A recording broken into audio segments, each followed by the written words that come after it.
ദേവൻ എത്താൻ വൈകുന്നത് കണ്ട് ഗൗരി വിളിച്ചു നോക്കി. എവിടെയാ? എന്താ വരാത്തത്? ഞാൻ എത്താൻ ലേറ്റാകും ഗൗരി. കഴിക്കണ്ടേ? കഴിച്ചിട്ട് പോയാൽ മതിയായിരുന്നില്ലേ? ഞാൻ കുറച്ചുകൂടെ ലേറ്റാകും, നീ കഴിച്ചോ. വേണ്ട, വന്നിട്ട് കഴിക്കാം. പറയുന്നതനുസരിക്ക്, നീ കഴിച്ചോ എന്ന് പറഞ്ഞ് ദേവൻ കോൾ കട്ട് ചെയ്തു. മാമേ, ദേവേട്ടൻ എത്താൻ വൈകുമെന്ന്. മാമ കഴിച്ചോളൂ. നീ കഴിക്കുകയില്ലേ? അമ്മാവൻ ചോദിച്ചു. ആ ചോദ്യം കേട്ട് അവൾക്ക് ചിരിയാണ് വന്നത്. ഇത്രയും കാലം നീ കഴിച്ചോന്നൊരു വാക്ക് ചോദിക്കാത്ത ആളാ നീ കഴിക്കുകയില്ലേ എന്ന് ചോദിക്കുന്നത്. അവൾ മനസ്സിലോർത്തു. ഞാൻ ദേവേട്ടൻ വന്നിട്ട് കഴിച്ചോളാം. ധന്യയും അനിയും ദിനേശും കൂടി വന്നപ്പോൾ ഗൗരി എല്ലാവർക്കും വിളമ്പിക്കൊടുത്ത ശേഷം അമ്മായിക്കുള്ളതെടുത്ത് റൂമിലേക്ക് പോയി. സമയം 10 മണി കഴിഞ്ഞിട്ടും ദേവനെ കാണാത്തതുകൊണ്ട് ആദ്യോടെ അവൾ വീണ്ടും വിളിച്ചു. എവിടെ പോയതാ? എന്താ വരാത്തത്? ഞാൻ നിന്നെ ഇവിടെ വിട്ടുപോയിട്ടൊന്നുമില്ല, എത്താറായി, നീ പുറത്തേക്ക് വാ എന്ന് പറഞ്ഞ് ദേവൻ കോൾ കട്ട് ചെയ്തു. ദേവൻ അവിടേക്ക് എത്താറായി എന്ന് കേട്ട സന്തോഷത്തിൽ ഗൗരി വേഗം ഉമ്മറത്തേക്ക് വരുമ്പോൾ അവൻ ഗേറ്റ് കടന്ന് മുറ്റത്തെത്തി. ഉമ്മറത്ത് അമ്മാവനും ദിനേശനും ധന്യയും അനിയുമെല്ലാം കൂടിയിരിക്കുന്നുണ്ട്. ദേവൻ സന്തോഷത്തോടെ പുറത്തിറങ്ങി ഗൗരിയെ വിളിച്ചു. ഗൗരി, ഇവിടെ വാ. എവിടെ പോയതായിരുന്നു? എത്ര നേരമായി കാത്തിരിക്കുന്നു എന്ന് ചോദിച്ച് സന്തോഷത്തോടെ ഗൗരി അവൻ്റെ അടുത്തേക്ക് ചെന്നു. കാറിൻ്റെ ബാക്ക് ഡോർ തുറന്ന് കുറച്ച് കവറുകളെടുത്ത് ഗൗരിക്ക് നേരെ നീട്ടി പറഞ്ഞു. ഇതെല്ലാം നിനക്ക് വേണ്ടി വാങ്ങിയതാ. എന്താ ഇതെല്ലാം? അവൾ അത്ഭുതത്തോടെ ചോദിച്ചു. ഇതെല്ലാം നിനക്ക് വേണ്ടി വാങ്ങിയ ഡ്രസ്സുകളാ, നിനക്ക് ഇഷ്ടപ്പെട്ട കളറുകളിൽ. ഇത്രയും അധികോ? അധികോ? ഇത് കുറഞ്ഞു പോയെന്നാ എനിക്ക് തോന്നിയത്. ധന്യയും ദിനേശിനും വായ് പൊളിച്ച് നോക്കി നിൽക്കുമ്പോൾ വീണ്ടും ദേവൻ കാറിൽ നിന്ന് കുറച്ച് കവറുകൾ കൂടി എടുത്ത് പറഞ്ഞു. ഇത് കുറച്ച് സ്വീറ്റ്സാ, എല്ലാം നിനക്കിഷ്ടപ്പെട്ടത്. സ്വീറ്റ്സ് മാത്രമല്ല കേട്ടോ, നിനക്കിഷ്ടപ്പെട്ട എല്ലാ പലഹാരങ്ങളും ഉണ്ട്. അവരതുമായി അകത്തേക്ക് കയറി. ഗൗരി, നിനക്ക് വേണ്ടി വാങ്ങിയതാണെങ്കിലും എല്ലാവർക്കും കൊടുക്കണം കേട്ടോ. മറ്റൊരാൾക്ക് കൊടുക്കാതെ കഴിക്കുന്നത് നല്ല ഹാബിറ്റ് അല്ല. എൻ്റെ ഭാര്യ അങ്ങനെ ആകുന്നത് എനിക്ക് ഒട്ടും ഇഷ്ടമല്ല എന്ന് പറഞ്ഞ് ദേവൻ അമ്മാവൻ്റെ അടുത്തുണ്ടായിരുന്ന ഒരു ചെയറിലിരുന്നു. അങ്ങനെയല്ലേ ഗൗരിയുടെ മാമേ? കഴിക്കാനുള്ളതെല്ലാം മറ്റുള്ളവർക്ക് കൂടി ഷെയർ ചെയ്തു വേണ്ടേ കഴിക്കാൻ? അതല്ലേ നല്ല ശീലം? അതെ അതെ, മഹാദേവൻ പറയുന്നതാ ശരി, ചമ്മലോടുകൂടി അമ്മാവൻ പറഞ്ഞു. ഗൗരി ദേവനെ അത്ഭുതത്തോടെ നോക്കി നിൽക്കുന്നത് കണ്ട്, ഗൗരി, നോക്കി നിൽക്കാതെ അതെല്ലാം എല്ലാവർക്കും കൊടുക്ക്. ഗൗരി ഡ്രസ്സിൻ്റെ കവർ ഒരിടത്ത് ചാരി വെച്ച് സ്വീറ്റ്സ് കവർ തുറന്ന് എല്ലാവർക്കും ഓരോന്നെടുത്ത് കൊടുത്തു. അവൾക്ക് ഏറ്റവും കൂടുതൽ ഇഷ്ടമുള്ള പാൽഗോവ പാക്ക് തുറന്നപ്പോൾ അവളുടെ മുഖം സന്തോഷം കൊണ്ട് വിടർന്നു. അതിൽ നിന്നൊരെണ്ണെടുത്ത് ദേവന് കൊടുത്തപ്പോൾ അവൻ അത് വാങ്ങി. നീ കഴിക്കുന്നതാ എൻ്റെ സന്തോഷം എന്ന് പറഞ്ഞ് അവൻ അവളുടെ വായിൽ വെച്ചു കൊടുത്തു. അവൾ അതിൽ നിന്ന് ഒരു പൊട്ട് കടിച്ചെടുത്തപ്പോൾ ബാക്കി വന്ന ഭാഗം അവൻ വായിലിട്ടു. അത് കണ്ടവൾ നാണത്തോടെ ചിരിച്ച് തല താഴ്ത്തി. ഗൗരി ചാരി വെച്ചിരുന്ന ഡ്രസ്സിൻ്റെ കവറുകൾ ധന്യ എടുത്തു നോക്കുന്നത് കണ്ട് ദേവൻ പറഞ്ഞു. ഗൗരി, ഡ്രസ്സെല്ലാം എടുത്തുകൊണ്ടുപോയി റൂമിൽ വെച്ചോ. അവൾ അതെടുത്ത്, കഴിക്കാൻ എടുത്തു വയ്ക്കാം, വരൂ. അവൻ അവിടുന്ന് എഴുന്നേറ്റ് ഓർമ്മപ്പെടുത്തും പോലെ പറഞ്ഞു. സ്വീറ്റ്സ് അമ്മായിക്ക് കൊടുക്കാൻ മറക്കണ്ട ഗൗരി. എന്തോരം ഡ്രസ്സാ വാങ്ങിയിരിക്കുന്നത്. അതൊക്കെ നമ്മളെ കാണിക്കാനായിരിക്കും, ദിനേശൻ പറഞ്ഞു. കാണിക്കാനായാലും വാങ്ങിയത് തന്നെയല്ലേ, അല്ലാതെ സ്വപ്നമൊന്നുമല്ലല്ലോ. എനിക്കിതൊന്നും കണ്ടിട്ട് സഹിക്കാൻ പറ്റുന്നില്ല. ധന്യേ, നിനക്ക് എന്തിനാ അവളോട് ഇങ്ങനെ അസൂയ? നിനക്കാവശ്യമുള്ളതെല്ലാം ഞാൻ വാങ്ങിത്തരുന്നില്ലേ? അനി ചോദിച്ചു. ഞാനിട്ട് പഴകിയ ഡ്രസ്സിട്ട് നടന്നിരുന്നവളാ, ഇപ്പം വില കൂടിയ ഡ്രസ്സുകളാണ് ഇടുന്നത്. ഇന്നിട്ടിരിക്കുന്ന ടോപ്പ് കണ്ടില്ലേ, എന്തൊരു ഭംഗിയാ. ഞാൻ വെറുതെ ഒന്ന് ചോദിച്ചതാ അതിന് എത്ര രൂപയാണെന്ന്. അപ്പ പറയാ അതിന് 5000 രൂപയാണെന്ന്. അയാൾ വാങ്ങിക്കൊടുത്തതാണത്രേ. അപ്പോൾ ഇടയ്ക്കിടയ്ക്ക് ഇങ്ങനെ വാങ്ങിക്കൊടുക്കുന്നുണ്ടാവില്ലേ? അവളെക്കുറിച്ച് എല്ലാം അറിയുന്നത് വരെ ഉണ്ടാകൂ അവൻ കൂടെ. പിന്നെ എന്തിനാ നീ വിഷമിക്കുന്നത്? ദിനേശൻ ചോദിച്ചു. അവളെക്കുറിച്ച് അവൾ തന്നെ എല്ലാം അയാളോട് പറഞ്ഞിട്ടുണ്ട്. ഇന്നലെ ഞാൻ പറയാൻ ശ്രമിച്ചപ്പോൾ അയാൾ പറയാ മനുവിൻ്റെ കാര്യമെല്ലാം അറിയാന്ന്. മനുവിൻ്റെ കാര്യം മാത്രല്ലേ, മറ്റവന്മാരുടെ കാര്യമൊന്നും പറഞ്ഞിട്ടുണ്ടാവില്ലല്ലോ. ആർക്കറിയാം, ചിലപ്പോൾ അതും പറഞ്ഞിട്ടുണ്ടാവും. അതെന്തെങ്കിലും ആവട്ടെ, അവൾ എങ്ങനെയെങ്കിലും ജീവിച്ചോട്ടെ. അതിനെന്തിനാ നിങ്ങളിങ്ങനെ തർക്കിക്കുന്നത്? അമ്മാവൻ ചോദിച്ചു.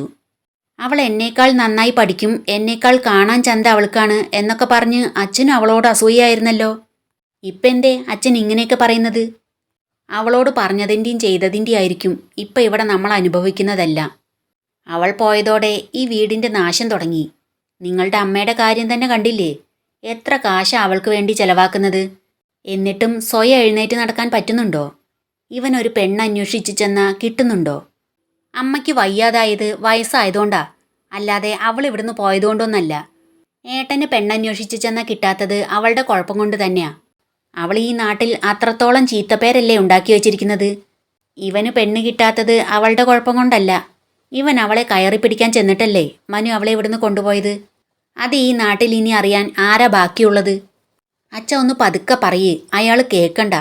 ധന്യ പറഞ്ഞപ്പോൾ ദിനേശൻ അടികൊണ്ട ചെവിയിൽ കൈവച്ചു പറഞ്ഞു. അല്ലെങ്കിൽ തന്നെ അതും അവൾ അവനോട് പറഞ്ഞിട്ടില്ലെന്ന് പറയാൻ പറ്റുമോ? ഭക്ഷണം കഴിച്ചുകൊണ്ടിരിക്കുമ്പോൾ ഗൗരി പറഞ്ഞു. ഇതെല്ലാം വാങ്ങിക്കാനാണോ ഇത്ര നേരത്തെ പോയത്? എൻ്റെ ഭാര്യ ഒന്നിനെ ആഗ്രഹിച്ചിട്ടുണ്ടെങ്കിൽ അത് നടത്തി കൊടുക്കേണ്ടത് എൻ്റെ കടമയല്ലേ. ഇനിയും ഇതുപോലെ എന്തെങ്കിലും ഉണ്ടെങ്കിൽ പറഞ്ഞോ. ഉണ്ട്, പക്ഷേ അതിനൊന്നുള്ള സമയമില്ല. കുറച്ചു കഴിഞ്ഞാൽ ബന്ധുക്കളൊക്കെ വരും. ഒരുപാട് പണികളുണ്ട്, അതെല്ലാം തീർക്കട്ടെ. ഇവിടുന്ന് നടക്കാതെ പോയ എൻ്റെ ആഗ്രഹങ്ങൾ ഇവിടുന്ന് സാധിക്കുമ്പോഴാ എനിക്ക് കൂടുതൽ സന്തോഷം തോന്നുന്നത് എന്ന് പറഞ്ഞ് ഗൗരി കഴിച്ച പ്ലേറ്റുകളെല്ലാം എടുത്ത് കിച്ചണിലേക്ക് പോകാൻ തുടങ്ങിയപ്പോൾ ധന്യ വന്ന് പറഞ്ഞു. എടി, അച്ഛനും ഏട്ടനും അനിയേട്ടനും ചായ വേണമെന്ന് പറയുന്നു, ഉണ്ടാക്കി കൊടുക്ക്. അത് പറഞ്ഞ് ധന്യ പോകാൻ തുടങ്ങിയപ്പോൾ ദേവൻ അവളെ വിളിച്ചു. ധന്യേ, ഇവിടെ വാ. അവൾ അടുത്തു വന്നപ്പോൾ ദേവൻ പറഞ്ഞു. ഞാൻ എത്ര ആഗ്രഹിച്ച അവൾക്ക് അതെല്ലാം വാങ്ങിക്കൊണ്ടുവന്നതെന്നോ. എന്നിട്ട് പറയാ അതിലെ ചിലതൊന്നും അവൾക്ക് ഇഷ്ടപ്പെട്ടില്ലെന്ന്. ധന്യ പോയി ആ ചായ ഉണ്ടാക്കി കൊണ്ടുപോയി കൊടുക്ക്. ഞങ്ങൾ ഇവൾക്ക് ഇഷ്ടപ്പെടാത്ത ഡ്രസ്സുകൾ ഏതൊക്കെയെന്ന് നോക്കട്ടെ. അതെല്ലാം ധന്യ എടുത്തോ. അത് കേട്ടപ്പോൾ ധന്യയുടെ മുഖം വിടർന്നു. അപ്പോൾ ദേവൻ പറഞ്ഞു. വേഗം ചെല്ല്, ഞങ്ങൾ അതൊക്കെ ഒന്ന് നോക്കട്ടെ. ധന്യയും ഗൗരിയും അടുക്കളയിലേക്ക് പോകാൻ തുടങ്ങിയപ്പോൾ ഗൗരി വേഗം വായോ എന്ന് പറഞ്ഞ് ദേവൻ അവിടുന്ന് പോയി. ഗൗരി പ്ലേറ്റുകളെല്ലാം കഴുകി വെച്ച് റൂമിലേക്ക് ചെന്നു. മൊബൈലും നോക്കി ബെഡിൽ കിടക്കുകയായിരുന്നു ദേവൻ. ഞാൻ എപ്പോഴാ പറഞ്ഞത് അതൊന്നും എനിക്ക് ഇഷ്ടപ്പെട്ടില്ലെന്ന്? നീ പറഞ്ഞില്ലല്ലോ. പിന്നെന്തിനാ ധന്യ ചേച്ചിയോട് അങ്ങനെയൊക്കെ പറഞ്ഞത്? അവൾ ചായ ഉണ്ടാക്കി കൊടുക്കാൻ എന്ന് പറഞ്ഞ് ഗൗരി സംശയത്തോടെ അവനെ നോക്കി. ആ എന്ന് പറഞ്ഞ് ദേവൻ മൊബൈൽ എടുത്തു വെച്ച് കവറുകളിൽ നിന്ന് ഡ്രസ്സുകളെല്ലാം പുറത്തെടുത്ത് ചോദിച്ചു. നിനക്ക് ഇതെല്ലാം ഇഷ്ടായോ? അവൾ സന്തോഷത്തോടെ പറഞ്ഞു. അപ്പോൾ അവിടേക്ക് ധന്യ വന്നു. ധന്യ ചേച്ചി, വീണ്ടും നോക്കിയപ്പോഴാ എനിക്കിതെല്ലാം ഇഷ്ടപ്പെട്ടു. ധന്യ ചുണ്ടുകൂർപ്പിച്ച് ദേഷ്യത്തോടെ ഗൗരിയെ നോക്കി. ധന്യേ, സങ്കടം വേണ്ട. പോകുന്നതിന് മുൻപ് ഇനിയും ഞാൻ വാങ്ങിക്കുന്നുണ്ട് എന്ന് പറഞ്ഞുകൊണ്ട് ധന്യ അവിടുന്ന് പോയി. ഗൗരി സന്തോഷം കൊണ്ട് പൊട്ടിച്ചിരിക്കുന്നത് കണ്ട് ദേവൻ ചോദിച്ചു. ഇതിലെന്താ ഇത്ര സന്തോഷം? ആജ്ഞാപിച്ചു മാത്ര ശീലമുള്ള ധന്യ ചേച്ചി അനുസരിക്കുന്നത് കാണുമ്പോൾ വല്ലാത്തൊരു മനസുഖം. നീ ആള് കൊള്ളാലോ. അവൻ്റെ 2 കവിളിലും നുള്ളി പിടിച്ചു കുലുക്കി. നിങ്ങൾ അതിനേക്കാൾ കൊള്ളാം എന്ന് പറഞ്ഞ് അവൾ അവിടുന്ന് ഓടി. ആ ഡി എന്ന് പറഞ്ഞ് ദേവൻ അവിടുന്ന് എഴുന്നേറ്റപ്പോഴേക്കും അവൾ ഓടി ദൂരെ എത്തിയിരുന്നു. അവൻ ചിരിച്ചുകൊണ്ട് അവിടെ തന്നെ ഇരുന്നു. പെട്ടെന്ന് ഏതോ ഓർമ്മയിൽ അവൻ്റെ മുഖം മങ്ങി. കുറച്ചു കഴിഞ്ഞപ്പോഴേക്കും ബന്ധുക്കളെല്ലാം എത്തി. ഉച്ചയ്ക്ക് ഭക്ഷണം വിളമ്പുമ്പോൾ മാത്രമാണ് പിന്നീട് ഗൗരിയെ ദേവൻ കണ്ടത്. വൈകിട്ട് മനുവിനെ കാണാൻ ചെല്ലാമെന്ന് പറഞ്ഞതിനാൽ പറഞ്ഞു പോകാനായി ഗൗരിയെ അന്വേഷിച്ച് ദേവൻ കിച്ചണിൽ ചെന്നു. ചായ ഇപ്പം തരാം, തിളക്കണേ ഉള്ളൂ. അവനെ കണ്ടതും ഗൗരി പറഞ്ഞു. വേണ്ട, ഞാനൊന്ന് പുറത്തു പോവുക. എവിടെ പോവുക? വന്നിട്ട് പറയാം. സന്ധ്യയ്ക്ക് മുമ്പ് വരില്ലേ? കാവല് വിളക്ക് വയ്ക്കാനുണ്ട്. അവൻ അവിടുന്ന് പോന്ന് ഒഴിഞ്ഞൊരു മൈതാനത്ത് മനുവിനെ കാത്തു നിന്നു. മനു എത്തി ദേവൻ്റെ അടുത്തേക്ക് ചെന്ന് ഇഷ്ടക്കേടോടെ ചോദിച്ചു. തനിച്ചേ ഉള്ളോ? ഭാര്യ വന്നില്ലേ? I am sorry Manu. എനിക്ക് അറിയില്ലായിരുന്നു മനു ഗൗരിയെ കാത്തിരിക്കുന്നുണ്ടെന്ന്. മനു വെറുപ്പോടെ മുഖം വെട്ടിച്ച് തിരിഞ്ഞു പറഞ്ഞു. അവൾക്കറിയായിരുന്നല്ലോ. മനു വിചാരിക്കുന്നത് പോലെ അല്ല കാര്യങ്ങൾ. ഗൗരിയുടെ സമ്മതമില്ലാതെ ഞാൻ അവളുടെ കഴുത്തിൽ താലി കെട്ടിയത്. സമ്മതിക്കാതെ പിന്നെ പിടിച്ചു കെട്ടി ബലം പ്രയോഗിച്ചാണെന്നാണോ പറയുന്നത്? മനു പുച്ഛത്തോടെ ചോദിച്ചു. അതെ. മനു വിശ്വസിക്കാനാവാതെ ഞെട്ടലോടെ ദേവനെ നോക്കി.